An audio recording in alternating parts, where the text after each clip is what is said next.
For decades, I lived with silence from my only son. Not a word, not a visit. Then the newspapers announced my lottery win, and suddenly he wanted me for Christmas. I smiled, accepted, and promised him a surprise. What he didn't know was that the real surprise was already unfolding.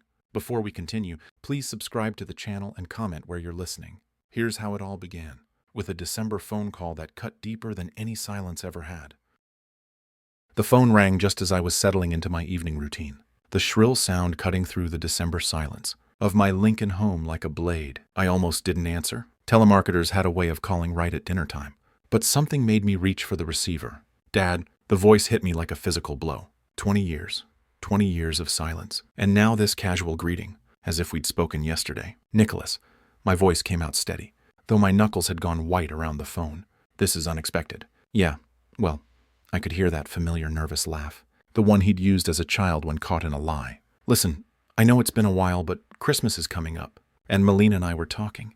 We'd love to have you over for dinner. You know, family time, family time. The words tasted bitter in my mouth. I stared at the faded family photo on my kitchen table, the one where Nicholas was 8, gap-toothed and smiling before everything fell apart. A while?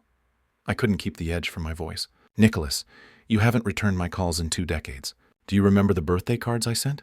The graduation invitation I mailed? They all came back unopened. Dad, come on, I've been busy. You know how it is. Building a career, starting a family. There's never enough time. Never enough time. I stood up, pacing the small kitchen. Outside, Christmas lights twinkled mockingly in neighbors' windows. But suddenly, now there's time. Right after the news about my lottery win hit the papers. A pause. Too long. I don't know what you're talking about. Don't you? I kept my voice deliberately calm. 15 million. Front page of the Lincoln Journal-Star last month. Quite a coincidence, this sudden invitation. Dad, I'm happy for you, but that's not why I'm calling. We just thought it would be nice to reconnect. You're getting older, and I'm getting older. I almost laughed. I've been getting older for 20 years. Nicholas, where were you when I had my heart surgery? When I spent Christmas alone in this empty house, year after year? His voice shifted, defensive now. Look, I know things haven't been perfect between us, but that's in the past. We're family. That has to count for something. Family. The word hung between us like a curse. I thought of all the times I'd sat by this same phone, hoping it would ring. All the unanswered messages, the returned letters, the birthdays spent in silence. You're right, I said finally. Family does count for something. I'll be there. Really? That's great, Dad. Christmas Eve around 6. I'll text you the address. You do that. I paused, letting the silence stretch. And Nicholas, I have a surprise for you. A surprise? His voice brightened, and I could practically hear the dollar signs in his tone. What kind of surprise? You'll see. I hung up before he could respond. I set the phone down carefully, my hands trembling just slightly. The kitchen felt different now, charged with possibility. Outside, the snow had begun to fall, dusting the quiet streets of Lincoln with white. I stood there for a long moment, staring at nothing, my mind drifting back to the last time I'd seen my son's face. It had been so long ago, but some wounds never truly heal. They just wait, buried under years of resignation and quiet dignity, until the right moment comes to reveal themselves. I walked to the window, watching the snowfall, and remembered how it all began. The snow reminded me of that December 20th years ago, when everything I'd built came crashing down. I'd been sitting in this same kitchen, though the house had felt different then, warmer, filled with the promise of family. Malene had been packing, her suitcases spread across our bedroom floor like open wounds. You're pathetic, Stanley. Her voice echoed in my memory, sharp and cruel. 45 years old, and what do you have to show for it? A dead-end job at Morrison & Associates, a mortgage we can barely afford, and dreams that'll never come true. I remembered standing in the doorway, watching her fold close with mechanical precision. I thought we were happy. Happy? She'd laughed, a sound like breaking glass. When was the last time you surprised me with anything? When did you last take me somewhere nice? Robert treats me like a queen. Robert, her new boyfriend. The one with the BMW in the corner office. The one who'd been calling our house for months before I finally understood what was happening. What about Nicholas? I'd asked, grasping at straws. He needs stability. He needs his father. He needs a winner for a father. She'd slammed the suitcase shut. All you've ever been is a disappointment. The divorce had been swift and brutal. Malene's lawyer had been expensive. Mine overworked and underpaid. She'd walked away with the house, the car, and our son's loyalty. I'd moved into this small rental in Lincoln, starting over at 45, with nothing but my accounting job and the bitter taste of betrayal. Nicholas had been 18 then, old enough to choose sides. He'd chosen hers without hesitation. Mom's right, he'd said during one of our last conversations, his voice cold with teenage certainty. You're just making excuses. Maybe if you'd tried harder. been more successful, none of this would have happened. I'd tried to explain to make him understand, but he'd already decided the stepfather had money, influence, connections. What did I have? A small apartment and a broken heart. 20 years of silence followed. 20 years of birthday cards returned unopened. Of phone calls that went straight to voicemail. Of Christmas mornings spent alone in this quiet house. I'd learned to live with the emptiness, to find meaning in small things, my work, my books, the occasional kindness of neighbors. But I'd never stopped hoping, never stopped believing that someday my son would remember the man who'd taught him to ride a bike, who'd stayed up all night when he had pneumonia, who'd loved him unconditionally, even when love wasn't enough. The lottery win had changed everything. $15 million tax-free from a ticket I'd bought on a whim at Casey's General Store. The story had made the local news, then the state papers. Within a week, my phone had started ringing again. Old friends I hadn't heard from in years, distant relatives I'd forgotten existed. And then today, the call I'd been waiting for, and dreading in equal measure. I walked to my desk and pulled out the folder I'd been assembling for months. Bank statements, investment records, legal documents, everything I'd need for Christmas Eve. Everything I'd need to show my son exactly what kind of man his father had become. The snow continued to fall outside, covering Lincoln in pristine white. Soon, very soon, I'd have my chance to give Nicholas and Malene the surprise they'd been waiting for. But something told me it wouldn't be quite what they expected. I smiled to myself, closing the folder. 20 years was a long time to wait for justice, but some things I'd learned were worth the wait. The isolation had been my teacher, though I hadn't realized it at the time. After the divorce, when the loneliness settled into my bones, like Lincoln's winter cold, I'd needed something to fill the endless hours. That's when I discovered my gift for numbers. Not just the accounting kind, but the kind that could build empires from dust. It started with a foreclosure notice I'd seen in the Lincoln Journal-Star back in 2008, a small duplex on the south side. Nothing special, but the price caught my eye. While everyone else was running scared from the housing market, I saw opportunity. I drove past the property on my lunch break, noting the solid bones beneath the peeling paint and overgrown yard. That night, I spread newspaper clippings across my kitchen table, yellowed edges curling in the lamplight. Mortgage rates, property values, market predictions. I devoured them all like a starving man. The old wooden chair creaked under my weight as I leaned forward, calculating risks on the back of utility bills. "You sure about this, Mr. Brooks?" The banker had looked at me over his glasses, skeptical. "Real estate's a dangerous game right now." I'm sure I'd signed the papers with steady hands, though my heart was pounding. It was every penny I'd saved since the divorce, plus a small loan against my modest retirement account. The duplex became my evening project. I'd drive there after work, tools rattling in my trunk, and spend hours scraping paint, fixing leaks, replacing rotted boards. The physical labor felt good, purposeful. For the first time in years, I was creating something instead of just surviving. 6 months later, I had tenants, good people, a young couple starting out, grateful for clean walls and working plumbing. The rent covered my mortgage with a small profit left over. I reinvested immediately, buying another property, then another. The Great Recession was my golden opportunity. While others lost fortunes, I built mine quietly, one careful purchase at a time. I learned to read neighborhoods like books, to spot potential where others saw only problems. The midnight calculations became routine, spreadsheets glowing on my computer screen, tracking income and expenses with methodical precision. By 2015, I owned 12 properties across Lincoln. By 2023, I lived in the same small rental, drove the same reliable Honda, wore the same modest clothes, but beneath the surface I was accumulating power, the kind that came from smart decisions made in patient solitude. The lottery win had been luck, sure, but it landed on a foundation I'd built through discipline and determination. 15 million added to what I'd already earned. Through sweat and strategy, I was worth more than Nicholas could imagine, more than Malene would ever believe possible. I glanced at the clock, nearly midnight. The snow had stopped falling, leaving Lincoln wrapped in pristine silence. Tomorrow would bring new challenges, new opportunities, to prove that the quiet man they dismissed as a failure had become something else entirely. Did Nicholas know the full extent of what I'd accomplished? Did he understand that his father wasn't just lucky but smart? I doubted it. In his mind, I was still the broken man who'd lost everything 20 years ago. But that man was gone, replaced by someone who'd learned to turn loneliness into strength, failure into triumph. The house settled around me with familiar sounds. I had work to do, plans to finalize. Christmas Eve was approaching, and I intended to be ready. Morning came with fresh snow dusting the windows, and I was sipping coffee at my kitchen table when the phone rang again. The sound made me pause, cup halfway to my lips. 2 calls in 2 days after 2 decades of silence. Stanley. Malene's voice hit me like a cold wind. Still that same breathy tone she'd used when she wanted something. though age had roughened the edges. I hope you don't mind me calling. I got your number from Nicholas. I set my coffee down carefully. Malene, how thoughtful of you to reach out. Listen, I know things ended badly between us, but we have a son together. That has to count for something, right? Nicholas is in trouble, Stanley. Real trouble. He needs help. And I thought, well, with your recent good fortune. I could hear rustling in the background, whispers. Then Nicholas's voice, faint but clear. Ask for more. Tell him it's urgent. What kind of trouble? I kept my voice neutral, though my grip tightened on the receiver. His business? You know how it is. The startup world is so volatile. He's got investors breathing down his neck, and if he doesn't come up with the money soon, she let the sentence hang. I hate to ask, but could you help? For old time's sake. More whispers. Say it's for the grandkids' future. It's for the grandkids' future, Malene continued, her voice taking on that pleading quality I remembered from our marriage. You don't want them to suffer because of business problems, do you? I watched the steam rise from my coffee cup, thinking of all the times I'd fallen for this routine. The manufactured crisis, the emotional manipulation, the way she'd always known exactly which buttons to push. How much? I asked. Well, 200,000 would cover the immediate problems. But if you could stretch to 300? Another whisper. Maybe 400 just to be safe. I almost laughed.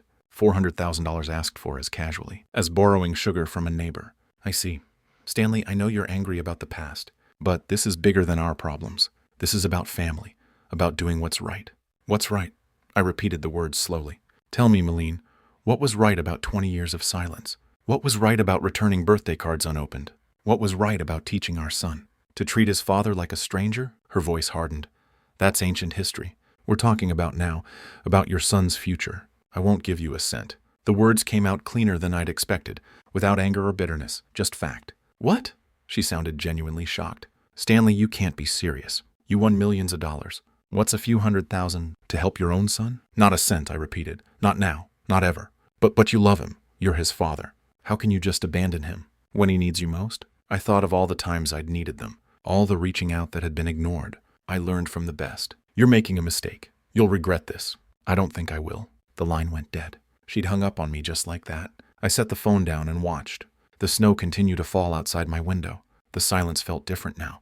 Not empty, but full of possibility. I'd passed the test. 20 years ago, I would have written the check, desperate to buy back their affection. But the man I'd become understood something the old Stanley never had. Respect couldn't be purchased, and love that came with a price tag wasn't love at all. I finished my coffee and began planning my next move. Christmas Eve was still days away, but I had a feeling my son and his mother weren't done with their little scheme. That was fine. I'd waited 20 years for this moment. I could wait a little longer to see exactly how far they'd go. The phone sat silent on the table, and I found myself almost hoping it would ring again, because each call made my Christmas surprise a little sweeter, a little more justified. They thought they were dealing with the same broken man who'd lost everything decades ago. They had no idea who they were really up against. Sleep evaded me that night, and by dawn, I knew what I had to do. The morning light cast long shadows across my kitchen floor as I sat with my coffee, staring at the phone. One more test, one final confirmation of what I have already suspected. I picked up the receiver and dialed Nicholas's number, my fingers steady despite the weight of what I was about to do. Dad? He sounded surprised, maybe even pleased. I didn't expect to hear from you so soon. I've been thinking about what your mother said yesterday, about your problems. Oh, that. His voice shifted, becoming more guarded. She probably made it sound worse than it is. You know how she worries. I leaned back in my chair, watching the winter wind rattle my windows. Actually, Nicholas, I called because I have some problems of my own. Problems? Financial ones? I let the words hang in the air, noting how his breathing changed. I'm afraid I made some terrible decisions with my lottery winnings. Got caught up in cryptocurrency trading. You know, Bitcoin, Ethereum, all those digital currencies everyone was talking about. Oh no.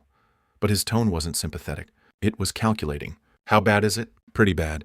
Lost most of it in a market crash last week. Volatile investments, they warned me. But I thought I knew better. I paused, letting him absorb this fabrication. I might have enough left to cover Christmas dinner, but not much more. The silence stretched between us, broken only by the hum of the phone line. I could almost hear his thoughts shifting, recalibrating. Well, he said finally, his voice cooler than Nebraska winter. That's really unfortunate, Dad. I guess these things happen. They do, I waited, giving him a chance to offer comfort, support, anything that might resemble filial concern. So, about Christmas. He cleared his throat. Maybe it would be better if you didn't come this year. I mean, with everything you're dealing with, you probably need to focus on getting your finances sorted out. There it was, the mask slipping completely away. I see. I kept my voice neutral, though inside I felt a cold satisfaction. So, the invitation is off the table. It's just, you understand, right? Malene's been planning this big meal, and we were kind of counting on, well, anyway, it's probably better this way. Less stress for everyone. Less stress? I nodded to myself. Of course. I wouldn't want to burden you with my presence. Dad, don't be like that. It's just practical. When you get back on your feet, we'll definitely get together. When I get back on my feet, I smiled grimly. Right. Look, I have to run. Conference call in 5 minutes, but we'll talk soon. Okay. The line went dead before I could respond. I set the phone down and stared out at the snow-covered streets of Lincoln. 20 years of silence, and the moment they thought I was broke again, it was back to radio silence. I'd known it would happen, but having it confirmed so brutally still stung. Not because I was surprised, but because it crystallized everything I'd suspected about their motives. Love with conditions wasn't love at all. It was a business transaction. I walked to the window and pressed my palm against the cold glass. Outside, my neighbors were already starting their day. Warming up cars, shoveling driveways, normal people living normal lives, probably taking for granted the simple fact that their families loved them for who they were, not what they had. The test was complete. The jury had delivered their verdict. Now it was time to plan the sentencing. With that clarity, I spent the afternoon digging into the lives my son and ex-wife had built while ignoring mine. If they wanted to play games, I needed to understand the rules. I started with my old Lincoln business network, contacts I'd made during my real estate ventures. A few phone calls revealed interesting information about Nicholas's startup, or rather its spectacular failure. Brooks Tech Solutions. Jim Patterson from the Chamber of Commerce laughed bitterly. That kid burned through investor money like it was confetti, promised revolutionary software, delivered nothing but excuses and expensive lunches. What happened to the investors? They're not happy. Word is he owes close to $2 million. Between the venture capital firm and private backers, some of them are getting lawyers involved. I made notes on a legal pad, my accountant's mind automatically organizing the information. $2 million in debt. That explained the desperation. The internet provided the rest of the puzzle. Nicholas's LinkedIn showed a string of failed ventures, each one lasting just long enough to attract funding before collapsing. His Instagram painted a picture of lavish lifestyle, expensive restaurants, luxury cars, designer clothes, all funded by other people's money. But it was Malene's Facebook that truly disgusted me. Her profile showed a woman playing the victim, with masterful precision. Photos of herself looking worn and tired, coupled with posts about her brave battle against cancer. Day 47 of chemo. Read one post from last month. The treatments are draining, but your donations keep me fighting. Every dollar helps with medical bills and experimental treatments my insurance won't cover. I scrolled through months of similar posts, each one more manipulative than the last. Thousands of dollars in donations from well-meaning strangers, all based on a lie. Because I knew Malene wasn't sick, she was just greedy. A quick search of Lincoln Hospital records, through a contact who worked in administration, confirmed my suspicions. No cancer treatments, no chemotherapy, not even a suspicious mole removal. I cross-referenced her posts with Nicholas's spending patterns on social media. The timing was too perfect to be coincidental. Every major donation spike coincided with Nicholas posting about a new business opportunity or expensive purchase. They were working together, a mother and son team, bleeding money from strangers, while ignoring the man who'd actually earned his wealth through honest work. I compiled everything into a folder, the same methodical approach I'd used for my real estate investments. Bank records, social media screenshots, testimonials from burned investors, a paper trail that painted a clear picture of systematic fraud and emotional manipulation. The irony wasn't lost on me. They dismissed me as a failure, a man not worth their time or attention. But that same man had built a fortune, through patience and strategy, while they'd built nothing but debt and deception. I closed my laptop as evening fell over Lincoln, the screen's glow fading into darkness. Tomorrow would bring new opportunities, new pieces of the puzzle. But tonight, I allowed myself a moment of satisfaction. I was no longer the victim in this story. I was becoming the author. The phone rang again, probably another desperate attempt to squeeze money from their rich father. I let it ring, listening to the sound echo through my quiet house. Let them wonder. Let them worry. Christmas was still days away, and I had work to do. Outside, snow continued to fall, blanketing Lincoln in white, clean, pure, ready for a fresh start. Dawn brought focus, and I reached for the phone before my morning coffee had finished brewing. The notes from yesterday's research lay spread across my kitchen table, like a battle plan. Time to see just how far my son's greed would take him. Nicholas answered on the second ring. Dad, this is unexpected. Twice in 2 days. I have good news, I said, settling into my chair. Remember those cryptocurrency investments I told you about? The ones that wiped me out? Yeah. His voice carried a note of weariness, as if he suspected where this was heading. Well, I managed to recover most of it. Day trading, bought the dip and rode it back up. Turned out better than I expected. The silence stretched for exactly 3 seconds. I counted. That's fantastic, Dad. I'm so relieved. I was worried about you. The lie came so easily to him. Not a hint of shame or embarrassment about how quickly he dismissed me when he thought I was broke. So I was thinking, I continued, maybe Christmas is back on, if the invitation still stands. Of course it does. Malene will be thrilled. She's been looking forward to seeing you. Another lie. I could hear the calculations clicking behind his words, like an old cash register. Actually, Dad, speaking of Christmas, his voice shifted, becoming more intimate, more son-like. I know this is awkward to bring up, but since you mentioned your financial recovery, I was wondering if you might consider helping me with something. I smiled grimly. Oh, it's this business opportunity. Time-sensitive, you know, the kind of deal that could set me up for life. But I need to move quickly. $300,000 would cover my entry stake. $300,000. Not a loan request. A demand wrapped in opportunity. Speak. That's a significant amount, Nicholas. I know. But Dad, this isn't just about me. It's about securing the family's future, your grandchildren's future. And honestly, after everything that's happened between us, I thought this might be a way to, start fresh. The manipulation was breathtaking in its audacity. Family, grandchildren, fresh starts, all the buttons he thought would work on the man I used to be. Tell me more about this opportunity, I said, injecting just enough interest to keep him talking. It's in the tech sector. AI development. Actually, revolutionary stuff. The initial investors are projecting returns of 500% within 18 months, the same pitch he'd probably used on his previous victims. I wondered if he'd even bothered to change the numbers. 500%. That sounds almost too good to be true. I know it sounds crazy, but Dad, that's how these breakthrough technologies work. Remember when Bitcoin was nothing? The people who got in early made fortunes? I let the silence hang between us, as if I were genuinely considering it. In truth, I was marveling at how completely he'd revealed himself. No mention of paying me back. No acknowledgement of the 20 years of silence. Just his hand out, palm up, waiting. I'll need to think about it, I said finally. Of course. But Dad, time really is a factor here. The window closes after Christmas. So if you're going to do this, we'd need to move fast. The urgency was manufactured, of course. Create pressure. Eliminate time for second thoughts. Classic con artist tactics. I understand. Let me sleep on it. That's all I can ask. And Dad, thanks for even considering it. It means everything to me. I hung up and sat back in my chair, watching the morning sunlight glint off my notepad. He'd taken the bait completely. No suspicion. No questions about how I'd recovered my losses so quickly. Just pure undiluted greed. I picked up my pen and wrote a single word. Confirmed. 20 years of silence, and now he wanted $300,000. Based on a 5-minute phone call. The audacity was almost admirable in its brazenness. Almost. I glanced at my watch. The business day was just beginning, and I had other calls to make. Other pieces to put in place. Nicholas thought he was playing me, but he had no idea the game had already begun.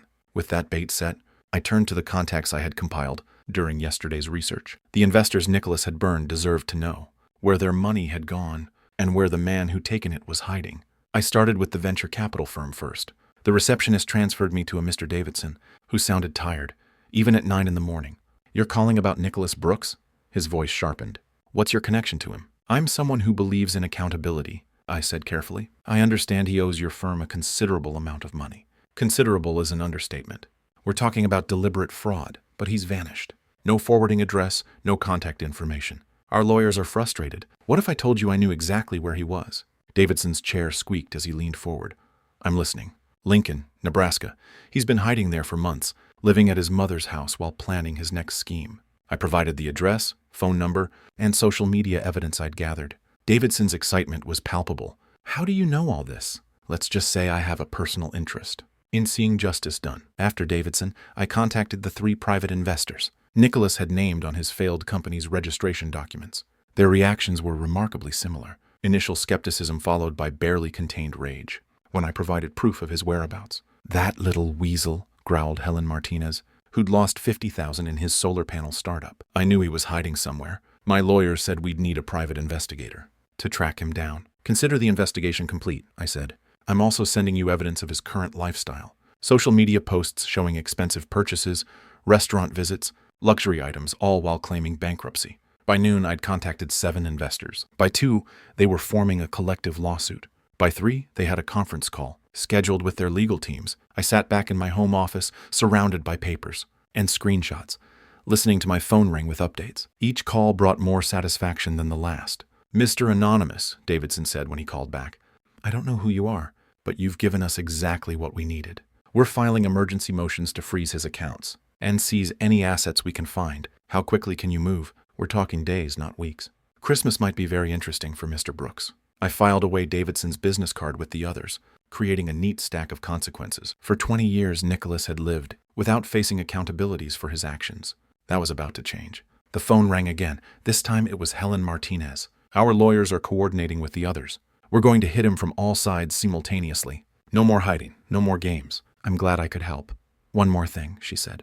When we find him, and we will find him, I want to thank you properly. You've given us hope when we thought all was lost. I hung up and stared out at the Lincoln streets, where my son thought he was safe, where he thought he could continue his schemes without consequence. The snow had stopped falling, leaving the world crisp and clear. Perfect visibility for what was coming next. I opened my laptop and began typing an email to the local news station. If Nicholas wanted to play games with other people's money, perhaps it was time Lincoln knew what kind of neighbor they had. With alliances forming, I drove out the following afternoon to gather the final piece of evidence I needed. St. Elizabeth's Hospital sat on the east side of Lincoln, its brick facade dusted with snow, and I parked in the visitor lot with a sense of purpose I hadn't felt in years. The automatic doors whooshed open, releasing that familiar antiseptic smell that always reminded me of my own heart surgery years ago, the one Nicholas hadn't bothered to visit me for. I walked through the lobby, my footsteps echoing on polished floors, past families clutching flowers and worry. I found Janet Morrison in the medical records office,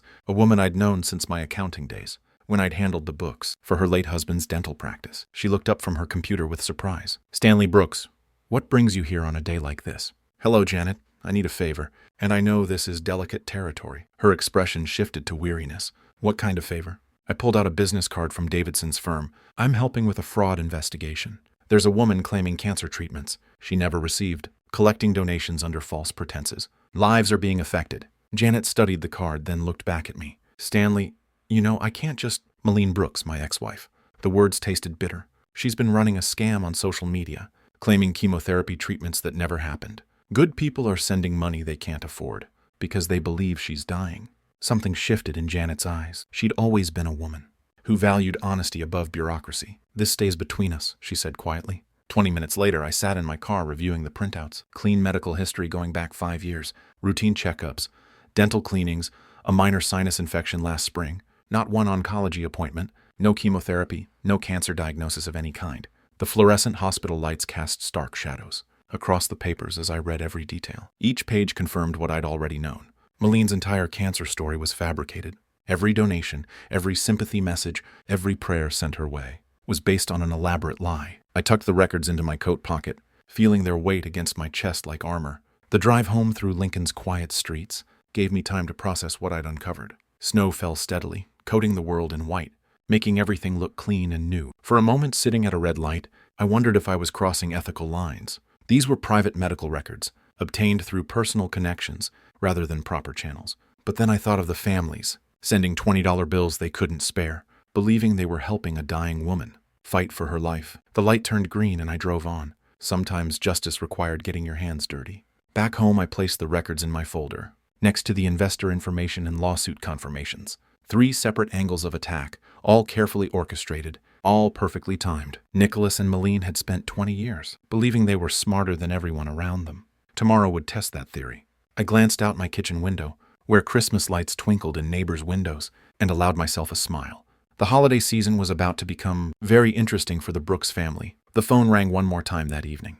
I let it go to voicemail, already knowing it would be Nicholas or Malene, with another urgent request or manufactured crisis. But their time for making demands was running out. After tomorrow, they'd be too busy dealing with consequences to bother their poor, forgotten father. I poured myself a cup of coffee and settled in to review my plans one final time. Christmas morning was only hours away. Christmas dawned crisp and clear, and I gathered myself for what would be the most satisfying holiday in 20 years. I dressed carefully, not too formal, not too casual, and drove across town to the address Nicholas had texted me weeks ago. The house sat in a newer development, all vinyl siding, and identical landscaping with Christmas lights strung unevenly across the porch. I could see shapes moving behind the windows, probably Malene fussing over last-minute preparations, while Nicholas counted imaginary profits from his fictional investment opportunity. I rang the doorbell, arranging my face into what I hoped looked like grandfatherly enthusiasm. Dad. Nicholas opened the door with arms spread wide, as if we'd been having weekly dinners for years instead of radio silence. "You made it. Come in, come in." Malene appeared behind him, thinner than I remembered, but with that same calculating look in her eyes. "Stanley, oh, it's so wonderful to see you. You look prosperous." I stepped into their warm living room, noting the expensive furniture that didn't quite match, the oversized television, the designer bags carelessly draped over chairs, all purchased with other people's money, no doubt. "Thank you for having me," I said, hanging my coat on their rack. "I brought something special for later. A surprise for both of you." Their eyes lit up immediately. "A surprise?" Malene clasped her hands together. "How thoughtful." We sat down to dinner at a table that could have fed 12, loaded with dishes that looked impressive, but tasted like they'd come from the grocery store deli. Nicholas carved the turkey with theatrical flourish, while Malene filled wine glasses and peppered me with questions about my recovery from the cryptocurrency losses. "So fortunate that you managed to bounce back," she said, not quite meeting my eyes. "These market fluctuations can be so unpredictable." "Indeed they can," I agreed, cutting my turkey into precise pieces. "But I've learned to be more careful about who I trust with financial advice." Nicholas launched into a detailed explanation of his AI investment opportunity, complete with projected returns and timeline urgency. I nodded along, asking questions that made me sound interested, while watching their faces grow more animated with each perceived sign of my willingness to invest. The knock came just as Malene was serving dessert. Sharp, authoritative, the kind of knock that meant business. Nicholas frowned, setting down his fork. I wasn't expecting anyone. He walked to the front door, Malene and I trailing behind.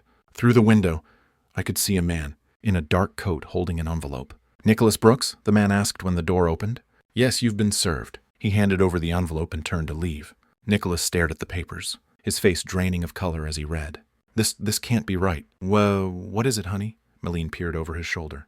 "It's a lawsuit. Multiple lawsuits. The investors, they found me." His hands shook as he flipped through pages of legal documents. Emergency asset freezes, demands for restitution, criminal fraud allegations. How did they even know where I was? His voice cracked slightly. I maintained my concerned grandfather expression, while internally savoring every moment of his panic. "Oh no," Malene said, reading over his shoulder. "Stanley, this is terrible timing. Right during Christmas dinner. These things have a way of catching up with people," I observed mildly. Nicholas was pacing now, running his hands through his hair. "I need to call my lawyer. No, I need to get out of here. They could freeze everything. The house, the accounts, everything." "How much do they want?" Malene asked. $2 million plus damages plus interest." He looked like he might be sick. Malene turned to me with that familiar expression I remembered from our marriage, the one that appeared whenever she needed something expensive. "Stanley," she said carefully, "I know this is awkward, but Nicholas's family, our son, and with your recent good fortune, maybe you could help with the legal fees, just until this gets sorted out." She reached for her phone, probably to start calculating exactly how much she thought she could extract from me. I smiled at her, the same patient smile I'd worn for 20 years of manipulation and dismissal. "Actually, Malene, I think you're going to have bigger problems than legal fees very soon." She looked up from her phone, pausing mid-dial. "What do you mean?" "I know someone who specializes in fraud cases," she said, her voice taking on that determined tone. "I remembered from our marriage. A Facebook friend, brilliant lawyer, handles these kinds of situations all the time." She opened her phone and navigated to Facebook, her fingers moving with practiced efficiency. I watched her face, knowing what was coming, but curious to see how it would unfold. The first notification badge showed 97 messages. Her eyebrows lifted slightly, but she wasn't concerned yet. Popular people got lots of messages, especially during the holidays. Then she started scrolling. "What the hell?" she whispered, her face going pale as she read. The phone trembled in her hands. "Malene, what is it?" Nicholas leaned over her shoulder. "Lawsuit papers forgotten. They're saying I faked having cancer. Look at these comments. Fraud, scammer, disgusting. There are hundreds of them." I sipped my coffee and watched the show unfold. She scrolled faster, her breathing becoming shallow. "There's a news article. Lincoln woman exposed for fake cancer scam. How did they, who would?" Nicholas grabbed the phone and read aloud. "Anonymous source provides medical records proving Malene Brooks never received cancer treatment, despite collecting thousands in donations for chemotherapy costs." "This can't be happening," Malene's voice cracked. "Someone hacked my medical records. This is illegal." "Is it true?" Nicholas asked, his voice deadly quiet. "Of course it's not true. I'm fighting cancer. You know I'm fighting cancer." But even as she said it, I could see the doubt creeping into Nicholas's eyes. He was many things, but he wasn't stupid. The medical records were too detailed, too official to be fabricated. "Jesus, Mom. Jesus Christ. Do you know what this means? They're going to investigate everything. My lawsuits, your donations, all of it." Malene's phone buzzed with another notification. Then another. The messages were pouring in now. Former donors demanding refunds, reporters requesting interviews, authorities asking questions. "Make it stop," she whispered, staring at the screen. "Make it stop." "I can't make it stop," Nicholas snapped. "You did this. You brought this on us." "I didn't do anything. Someone set me up." They turned to me simultaneously, as if suddenly remembering I was there. Their faces showed a mixture of desperation and hope, the same expression I'd seen countless times when they'd needed something from me. "Stanley," Malene said, her voice becoming honeyed. Despite the panic, "You said you had a surprise for us. Please tell me you brought what we discussed. The money for Nicholas's investment. We need it now more than ever." Nicholas nodded eagerly. "Dad, I know this looks bad, but we can fix this. With your help, we can hire the best lawyers, the best public relations firms. We can make this all go away." I stood up slowly, setting my coffee cup down, with deliberate care. Their eyes followed my every movement, hungry and desperate. "Actually, I have delivered your surprise already." The words hung in the air like smoke. I walked to the coat rack and pulled on my jacket, taking my time with each button. "What do you mean?" Malene's voice was sharp, with rising panic. "I mean exactly what I said. I've already given you what you deserve." "But the money," Nicholas started. "There is no money. Not for you." I walked to the door, their confused voices following me. "Stanley, wait. You can't just leave. We need to talk about this." But I was already turning the handle, stepping out into the cold Nebraska night. The door closed behind me with a soft click, cutting off their pleas and protests. I walked to my car without looking back, though I could see the warm glow of their living room window in my peripheral vision. Inside, they were probably still trying to process what had just happened, still believing they could manipulate their way out of consequences. The engine started smoothly and I pulled away from the curb. In my rearview mirror, I saw a figure appear at the window. Nicholas probably watching me disappear into the darkness. 20 years of silence, 20 years of dismissal, 20 years of treating me like I didn't exist. Now, they knew exactly how that felt. Days blurred into weeks, and reports trickled in through Lincoln's tight-knit network of gossip and genuine concern. The story had legs, as they say in the news business, and it ran far and wide. Janet from the hospital called first. "Stanley, I hope I did the right thing. The authorities contacted me about those records. Turns out someone had anonymously tipped them off about the fraud." "I'm sure you handled it appropriately," I said, stirring sugar into my morning coffee. "The local news picked it up, then the state papers. Something about it just caught people's attention. Maybe the audacity of faking cancer for money." Other updates came through chance encounters. At the grocery store, casual conversations with neighbors, fragments of information that painted a picture of systematic collapse. Nicholas's court battles had been swift and brutal. The investors, armed with evidence and fueled by righteous anger, had presented an airtight case. The judge had shown no mercy for someone who'd stolen retirement funds and college savings to finance a lifestyle of lies. "Lost everything," reported Tom Harrison, whose law firm had handled some of the paperwork. "House, car, bank accounts. Had to move back in with his mother, if you can believe that." But Malene's situation was arguably worse. The cancer fraud had struck a nerve with the public, in ways Nicholas's investor schemes never could. People could understand bad business deals, but faking terminal illness crossed a line that couldn't be uncrossed. Her Facebook page had become a wasteland of angry comments and demands for refunds. The local news had run a follow-up story about how her fake treatments had coincided with promoted miracle cures and unproven supplements, suggesting she'd been profiting from desperate people's hope in multiple ways. "Fraud charges are likely," mentioned Carol from the library, where I'd started volunteering on Tuesday mornings. "The district attorney's office is taking it seriously."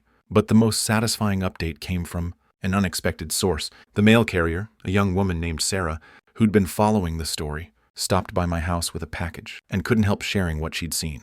"I delivered a bunch of registered letters to that address yesterday," she said, referring to Nicholas's house. "Legal documents by the look of them." The woman who answered the door, his mother, I think she looked like she'd aged 10 years. I thanked her and went inside, feeling something I hadn't experienced in decades: complete peace.